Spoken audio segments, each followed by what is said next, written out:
How did I meet this person? I think it's all by accident. I came across his name in 13 letters that were sent to Cairo in the 20s and 30s of the last century. You feel that there is some kind of family affinity. I remember that his son used to send me letters just some years ago telling me, dear clan, new clan member of the family of us. He is the main key, the main reason behind the whole project, I would say. And I would just like be frank. If you ask me to dedicate this project to somebody, I think it will be to him and his son. Sometimes you feel while you step into their world through letters, archival materials, diaries, you do not only step in their intellectual and political role as such, but you step in their personal life. You know the person, although the time span between you and him is just like, tens of years, but still you feel this affinity. I met Ammar when I was in Leiden University as a professor in the religious studies department. And we had this program in Islamic studies. They wondered how come that you leave Egypt in order to study Islamic studies in the West. I was a professor of, especially of Islamic history in the West. And I was teaching fatwas, for instance, related to the West. The study at Al-Azhar is the classical study, the quantity study. It means that you build up an accumulation of religious knowledge when it comes to classical Islam. And I think moving to Europe has, created a kind of another space for accumulating knowledge in a critical way. The choice of Dr. Riyad was Rashid Rida and his views on Christianity. And Ammar was a very curious student, very energetic, and turned to us in a class, that is, we in the religious studies department, for a class on the study of Islam in the West. I think this person was the key behind the whole project. Thinking about him, reading his archives, reading all the letters, surveying his network at this time opened a way for me. It was an eye-opener to think about either project about Muslims in interworld Europe. And I think he is the main key, the main reason behind the whole project. While studying this person, writing about him, publishing about him, the idea of Muslims in interworld Europe has become mature in my mind. Then I thought I should apply for a bigger project which could be funded by the European Research Council at this time. It was back in 2013. He came to Bonn, and it is there where he started writing the draft for his project proposal, which was fortunately for, I would say, all of us, accepted a year later when he submitted it. I was very happy with these developments. I saw you were, this project was going to break new ground. He came it was during Ramadan, the fasting month, and we spent a lot of time together and had the possibility also to break our fasting together with our families. When I was working at Leiden University, I applied for this project, which means that I asked for team members to follow me in order, just like, that we in a joint work could achieve the targets of this project. And the European Research Council has funded it, and I was very, very lucky because in that year, if I remember it correctly, in all fields there was about 3,200 applications to be funded by the European Research Council within the European Research Council starting grants. And I think they have awarded 300 of them at this time in that year. So the success percentage is about 8 to 9% in that. So I was very, very lucky to get this funding in order.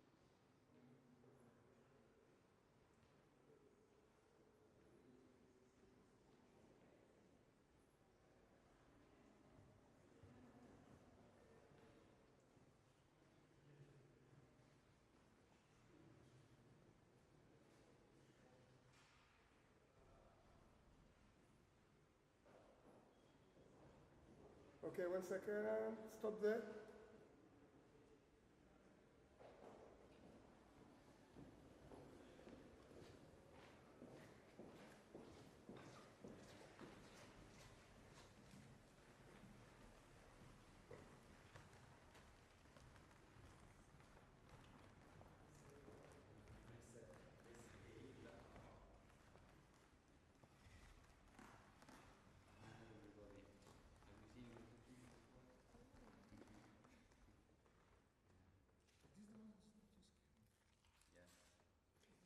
I learned about Dr. Amr's project, and we had a long Skype conversation. We talked about this institutional aspect of my work.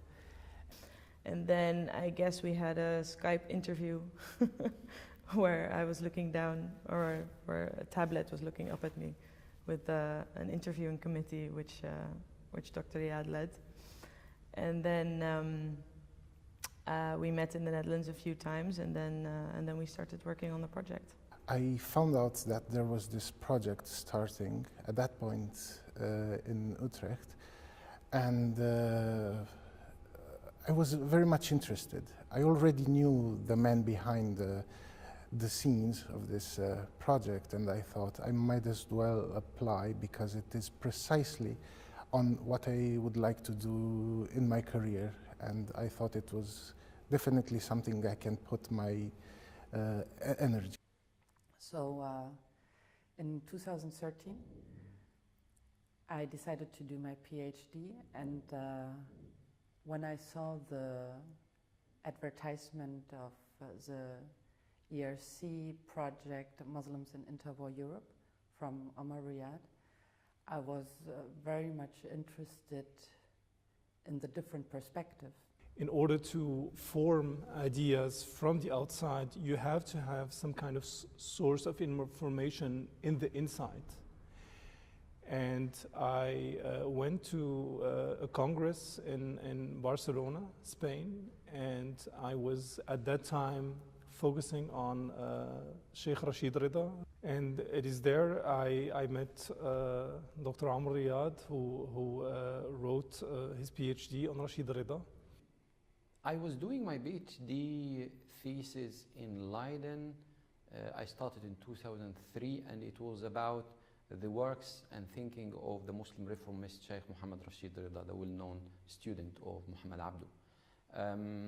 A friend of mine, Dr. Saeed Faris at Al-Azhar University at the moment, phoned me one day that he by accident met one of the people working with the grandson of Sheikh Muhammad Rashid Rida in Cairo. And after getting his permission, I went to study the archive of Muhammad Rashid Rida in Cairo in 2005. And while I was working there, I came across 13 letters written to Rashid Rida, addressing Rashid Rida from Berlin, dating, the first one was dating in 28, 29, and then till 34, 35. The 13 letters contained very, very interesting information. One of them was addressed to Rida under Muharram wa Shakhsi, very confidential, in which Zaki Kiram was telling Rashid Rida many interesting anecdotes about Prince Faisal of Saudi Arabia, who was at this time Minister of Foreign Affairs in his father's dynasty, King Abdulaziz Al Saud. So the letters were very, very intriguing, but the person was not known, entirely unknown to me. So the only thing you have, the only information you have, it's his name and Karlstrasse, Karl Street number 10 in Berlin. This is the only thing you had at this moment. I start thinking, how should I, unpuzzle this name? How should I, identify him? Because this name does not come that often into Arabic, I thought of Getting back to secondary sources, and one historian identified him as a Muslim dentist, the other identified him as a Muslim soldier in the First World War, then I got an idea, if this name does not come that often into Arabic, what about if I check the telephone directory, das Telefonbuch on internet of Germany? And to my big surprise, I found two names with this family name. One of them lives in Kornwestheim, a small village in the neighborhood of Stuttgart, and I thought I'm gonna to call this gentleman. And when I called him, I asked him, is this a family of Zaki Kiram who lived in Karlstrasse number 10 in Berlin in the 20s and 30s? The answer was more surprising. He said to me, yes, I am his son, and I was born in this house in 1923. And then the story has started. I asked him, do you have family archive? He said, yes, you can come and see.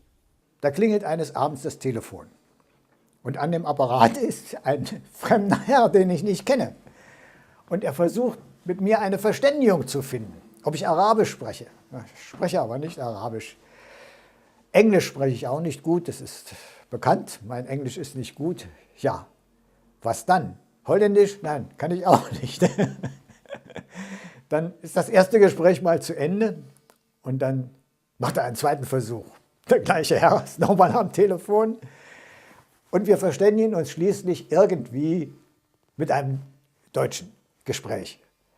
Und er fragt, ob dieser Dr. Zeki Kiram aus Berlin ist und ob ich verwandt mit ihm bin. Da sage ich, ja, ich bin sein Sohn, das ist mein Vater in Berlin.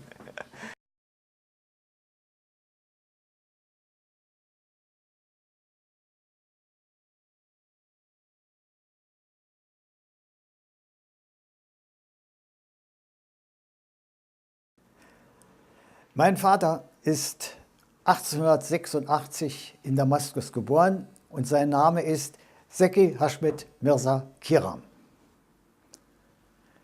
Ich bin sein Sohn, Zeki Harun al-Rashid Kiram.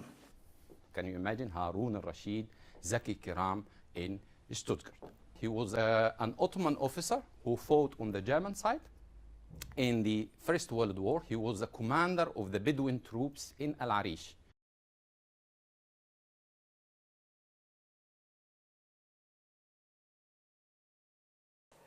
Und dann sagte ich glaube wörtlich, sie hat Gott geschickt, denn wenn sie nicht gekommen wären, das wäre jetzt alles verloren gewesen. Und ich kann es nicht aufheben, denn ich bin jetzt, damals war ich 83 oder 82, ich kann es nicht auf die Dauer aufheben. Also es wird verloren gehen. Aber sie hat Gott geschickt, sonst wäre das alles weg. Und dann am Ende des Besuches habe ich gesagt, nehmen Sie alles mit. In Leiden ist es besser aufgehoben als bei mir. Bei mir geht es verloren. Und dann haben wir große Pakete gemacht, nach Schwierigkeiten, weil kein Transporteur das mitnehmen wollte. Dann haben wir das auf die Post gegeben. Ich glaube, 8 große Pakete waren es. Und dann ist alles nach den Niederlanden gegangen. Entschuldigung. Für mich war das eine Erleichterung. Und ich habe gesagt, jetzt habe ich keine Sorgen mehr. Alles ist gerettet. Ja? Das war für mich, ich bin frei. Jetzt bin ich frei. Und wenn ich sterbe, kein Problem. Alles ist in den Niederlanden. Alles ist gerettet. And these are the diaries, letters of his father from the First World War time, which for us very, very interesting and rich mine of information. How did Muslims live in Europe in the interwar period? Thank you so much.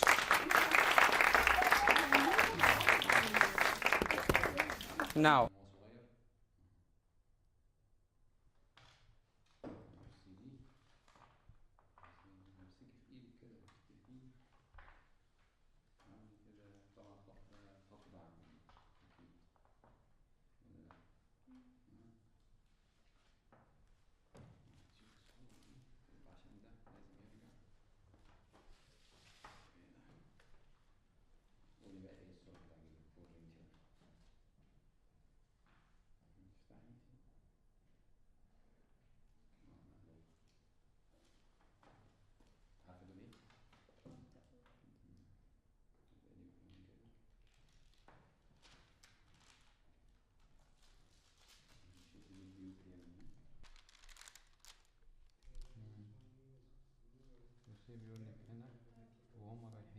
يغسلوا الهدوم.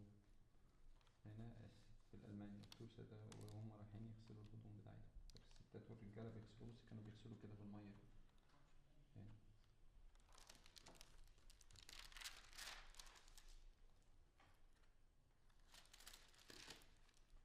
ده كان البير بتاع المية.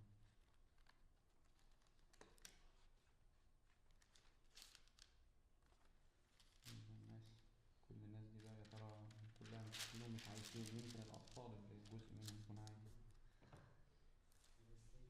يعني نجيب كده من جوه. الإمام يحيى كان ده الكرام هنا، وده مكاننا في المصيف مع ابنه ومراته. الإمام يحيى أنا عايز أوريلك صورة على الله تيجي. كان بالنسبة له بيقول إن التصوير حرام. الإمام يحيى ده، فزكي الكرام عمل إيه؟ كان معاه الكاميرا خليها تطلع فيك. ها؟ خليها تطلع فيك. بتبص عليه، فبقول لك عندك كده لما كان بصي لي، لما بصي لي أنا ببص في الكاميرا. فلما كان معاه الكاميرا، فعشان الإمام يحيى بيقول إن التصوير حرام، ما كانش مؤمن بالتصوير، فكان بيعمل إيه؟ شايفة مصور الصورة دي من ورا، طبعا ما كانش أياميها طبعا الكاميرات كانت مش متقدمة زي دلوقتي، فهو من ورا السور بدأ يصوره وهو بيصلي من غير ما يحس، عشان كده الصورة طبعا مش واضحة، ودي وهو قاعد في الأوضة بتاعته. عشان كده كان بيصوروا كده إيه في السر من غير ما هو يحس، بيصوروا بيه. بيصور الملك، وهو ده ملك اليمن. ملك اليمن كان بيقول التصوير حرام، محدش يصور منه، عشان هو كان معاه الكاميرا ومعاه كل الحاجات دي في القصر، كل شوية يطلع من ورا السور يديه لقطة. اللي انت شايفاه ده الختم بتاع اليمن في الوقت ده، يعني بصي ده اسمه الخاتم الأحمر للحكومة المتوكلية، اللي هي حكومة اليمن، كان اسمها الحكومة المتوكلية. فكان دايما الجوابات الرسمية اللي بيطلعها الملك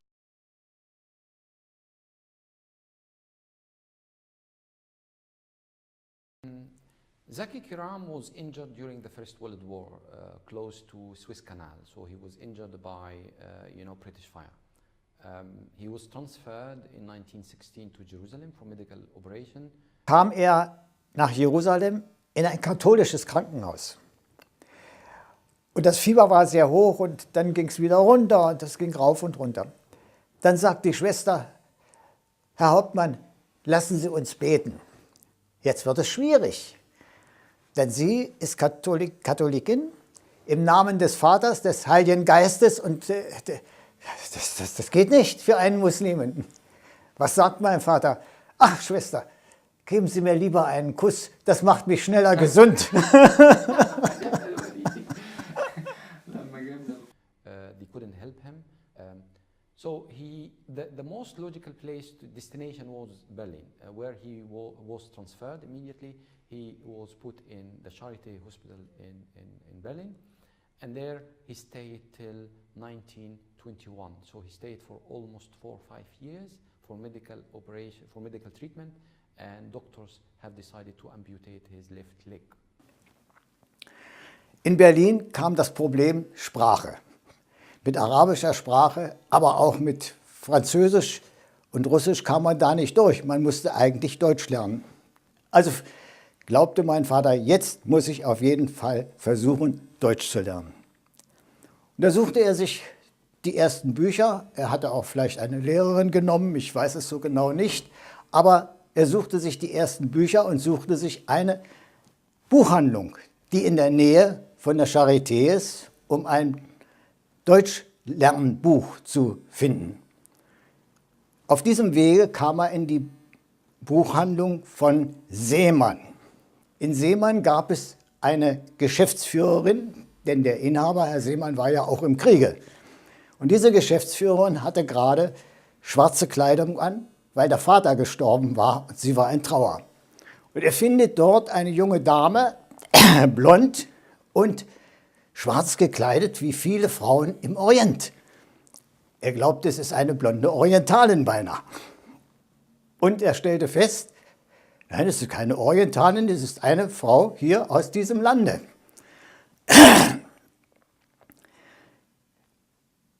Irgendwie verständigte man sich für Lehrbücher in deutscher Sprache Und sie bediente ihn so gut sie konnte und er fand Gefallen an ihr. And there he started to publish, to make just like, as a bookshop and publishing house where he published several books in German about Islam and Muslims. And there he changed this bookshop from being Gertrud Neuendorf to be Abend und Morgenland Verlag, which means in German the publishing house of Orient and Occident. Und man fand einen Termin für die Hochzeit. Die Hochzeit fand statt in Berlin-Buchholz, wo meine Mutter Gertrud Neuendorf immer noch zu Hause war, bei ihrer eigenen Mutter.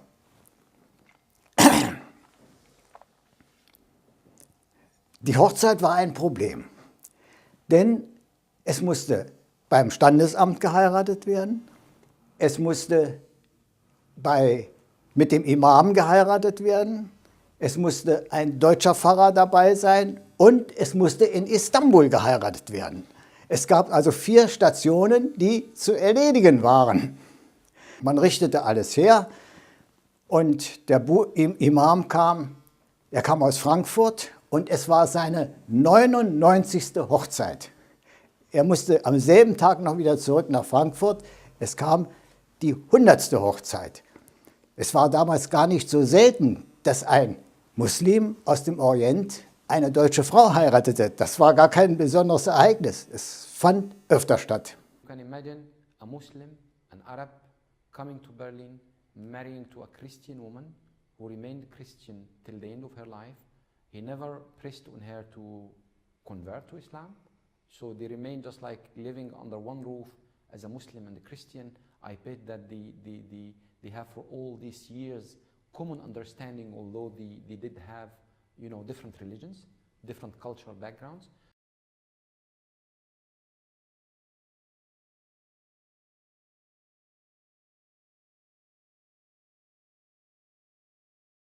In the past, of course, have always had a lot of attention from academics. What has happened also in academia in the West is that people started to work on Muslim laborers who had come from the 1960s onwards to Western Europe. And of course, this group was a very, were not intellectuals. They, from a social economic point of view, also quite weak. Most of us have family members who came to Europe through this migration process, and the stories we kept hearing from everyone is, for instance, that when these migrants came in the 60s, there were no Muslims at all. They were kind of the very first one, the pioneers. But then when I realized that there is much more to that, for example, the first mosques in Europe, most of them were built in the 20s, for example, or even earlier in some cases. But the Paris Mosque and the Berlin Mosque, for example, were built in the 20s. It seemed to me always like there is a gap in the narrative. There is something missing. How could it be that we have a mosque built in the 20s and that the first Muslims arrived in the 60s? There is a problem here. Muslim almost embassies in these places in Europe, because they were always visited by dignitaries who came from the Muslim world or from other places. And then you also have in France the Mosquée de Paris, which was very much a sort of colonial propaganda effort as well on the French, by the French authorities. But that mosque was opened in 26. So you have these very visible, important Muslim spaces, so to say, that started to develop and were created in this period rather than much later. This is really when the foundations were laid down for the development of Muslim institutions also after the war. So I started investigating and I discovered this whole world that we labeled as Islam and Muslims in interwar Europe. And then I realized like there is much more to that story.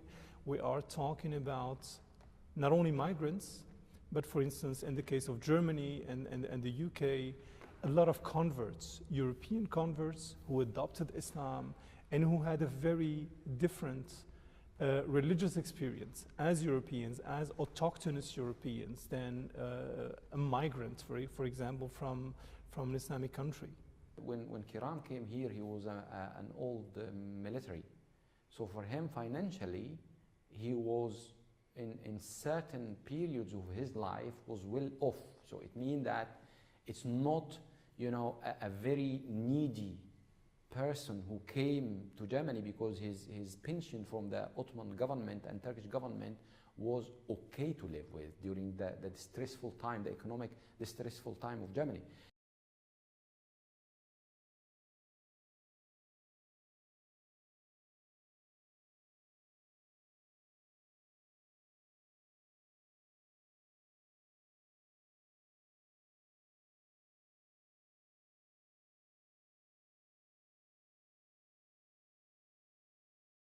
When I came back here in this office in Leiden after finding the archive, I was very, very thrilled.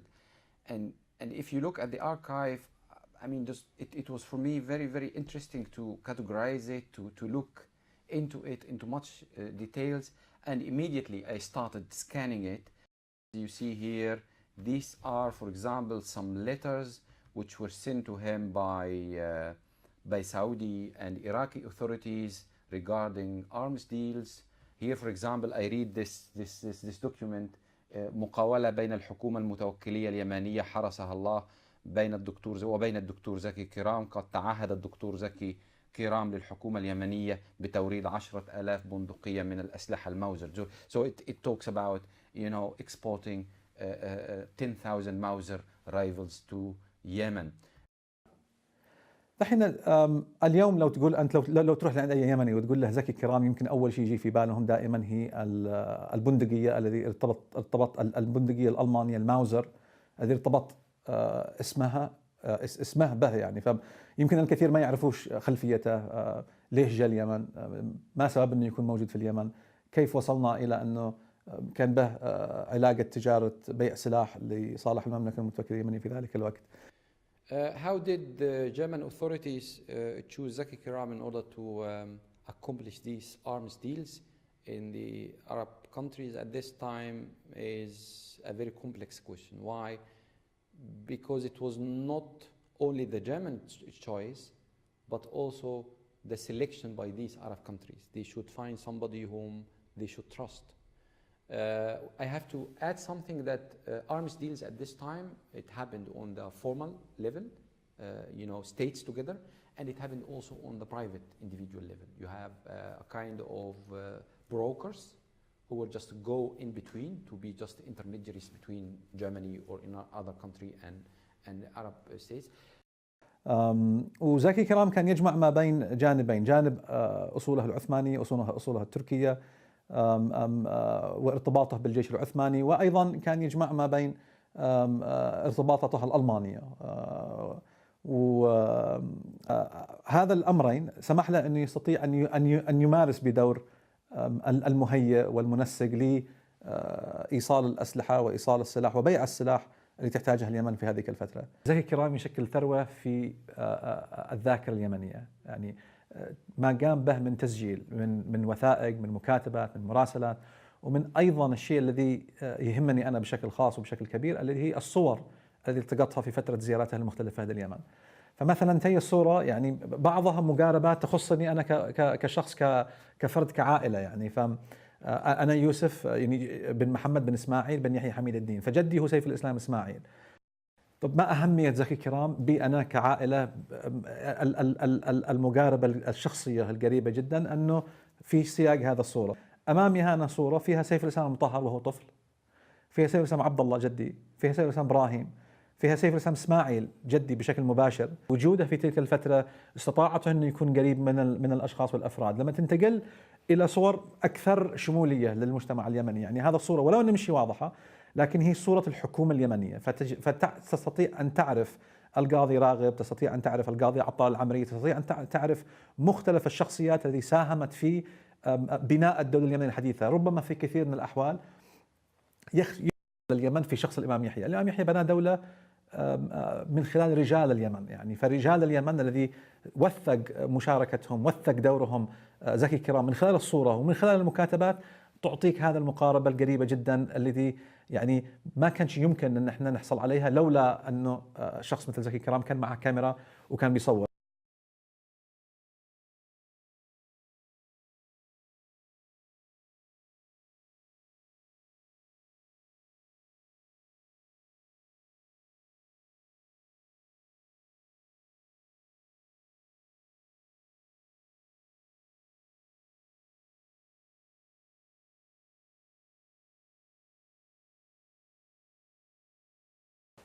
Mein Vater, Zeki Kiram, hatte in Berlin viele Kontakte zu Muslimen, aber auch zu sehr vielen Muslimen, die aus dem Orient nach Berlin kamen und deren erste Anstation, eine Beginnstation war häufig bei uns in der Familie.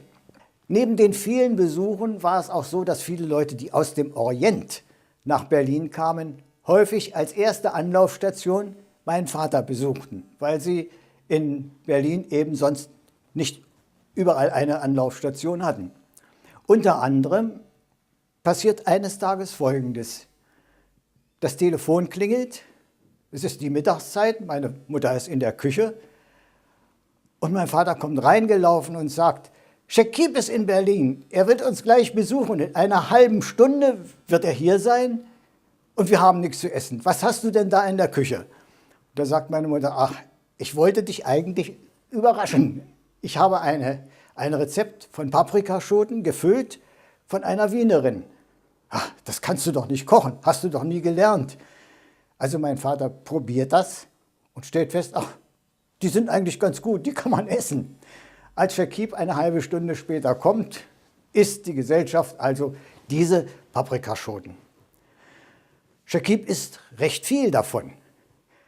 Und am Ende sagt er, also das waren die besten Paprikaschoten, die ich je in meinem Leben gegessen habe. Shakib Arsalan ended up in Berlin after the war in order to lobby for a kind of continuation of collaboration between Germany after the First World War and Ottomans, who were just like, you know, having some nostalgic feelings towards the caliphate, and they wanted just like, you know, to save the caliphate and or either to continue to re-establish it at a certain moment. So Shakib Arsalan and Rashid Rida were both students of Muhammad Abdu. Of course, we are talking about two different types of intellectuals. Rashid Rida is a classical Muslim religious scholar. Arsalan is a cultivated man, an intellectual, and also politician, someone who served as an Ottoman in the Ottoman Parliament and who had the chance to gather a lot of experience throughout his life. Pan-Islamic activities, basically, we have to appreciate that Pan-Islamism itself evolved in terms of activities. At first, after World War I, and actually even within that conflict, Pan-Islamism was used in its revolutionary sense. Jihad's that idea of armed struggle against the colonial or Western power. The relationship between Shakib Arsalan and Rashid Rida was revivified in the process of the independence movements, especially the Syrian independence movement, in which Rashid Rida was very active. And when he came to Europe, it was Arsalan who took the lead, because he had, let's say, a home game. He was living in Geneva. He moved from Germany to Switzerland in order to be near the League of Nations and be able to interact with international politics immediately. You also find instances of revolutionary activity within Europe. That is Muslim revolutionary activity, mainly linked to what was happening in Russia, and that is with the Bolsheviks. They tried to get Bolshevik help to get all of Islam up in flames against the Western oppressor.